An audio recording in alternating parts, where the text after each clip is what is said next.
Hello guys, రీసెంట్గా మనము మన యూట్యూబ్ సబ్స్క్రైబర్ తోటి ఒక వీడియో చేసామన్నమాట. Around 1 hour video. బట్ ఇప్పుడు చూస్తే మీ వీడియో సెక్షన్లో ఆ వీడియో లేదు, డెలీట్ అయిపోయింది. దానికి యూట్యూబ్ ఏమేమి చెప్తుందంటే కమ్యూనిటీ గైడ్లైన్స్ కిందకి రాదు, అందుకే రిమూవల్ చేశాము అని చెప్తుంది. సో ఇలా వచ్చినప్పుడు భయపడాల్సిన అవసరం లేదు, చూడాలి దాన్ని ఏందిరా ఇది అని చెప్పేసి. ఇక్కడ ఏమంటుందంటే ఆ వీడియో అనేది removed due to a violation of our community. So if you are confident you can appeal. ఇది ఓపెన్ చేస్తే మీకు చెప్తుంది ఏదేది ప్రాబ్లం. పాలసీ ఏంటంటే హరాస్మెంట్ ఆ సైబర్ బులింగ్, అంటే దీనిలో ప్రతిదీ హరాస్మెంట్ ఉండదులే. ఇక్కడ ఏమంటుందంటే content that shares threatens to share, అంటే మనం ఆయన భయపట్టి చేయించుకున్నట్టు వచ్చిందనమాట.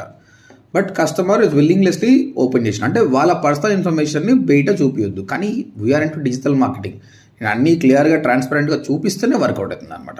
ఎగ్జాక్ట్గా ఏ మినిట్లో అని కూడా చూపిస్తుంది అనమాట. దీన్ని నేను రివ్యూ పెట్టేస్తా, దాన్ని బట్టి మనకు తెలిసిపోతుంది యాక్సెప్ట్ ఆర్ రిజెక్ట్.